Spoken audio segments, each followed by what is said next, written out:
हाँ चलाओ ये गैरत को जितो बंदा भूख मार बने असा कारोबार करें दे पैसा खेड़ा कीता बस भूखा ते बन जाओ ना वो तो कोई सा दे चल कबूल नहीं करे एक चला के सारी बिजनेस कारोबार तो सब कोई हुक्म मन की सारी यो काम था यार खा बने लाला लाला का थोड़ी गौर ना बुकिंग तेरी गले दे बस मेरी यही बुक दे मेरी चलने तो तू पासे बाल ही नहीं दे कैप्सूल है जैसी ये बंदे को बना जोड़ के बीजे ये इन दिन में काम खरा हो गया ओके ठीक दे गया हां बंदे भाई बेटा अब जी ये सब सारे झूठे बाकी लाला मक्खन रहेंगे इनको केड़े खाते ले ये तो रोड रास्ता बंद कर दी मोबाइल गेट तो वाली वर्क ना एक और बुक था मैंने से ना ये पैरू गली देवान गिर दिया सी अच्छा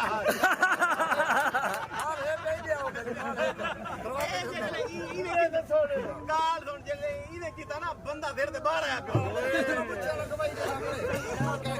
अबे आजकल कुछ ज्यादा दल्ले बदनाम थे वजन पूरे सारे ऐसा दला से देते हैं दला नहीं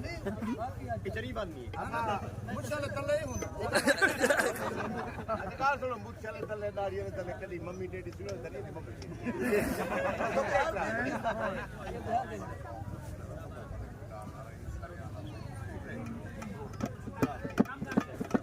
कोई पार्टनर होना को जी अल्लाह करे कि ये बंदा जिंदा रहे सारा मेला इधर तक है जय जय माशाल्लाह सारा चल बर्दाश्त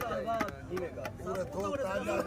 ये डॉक्टर लूहे पार दवाई देने में लूहा पार सारा पूरे अपनी नीड दी ड्रामे पार होने से हर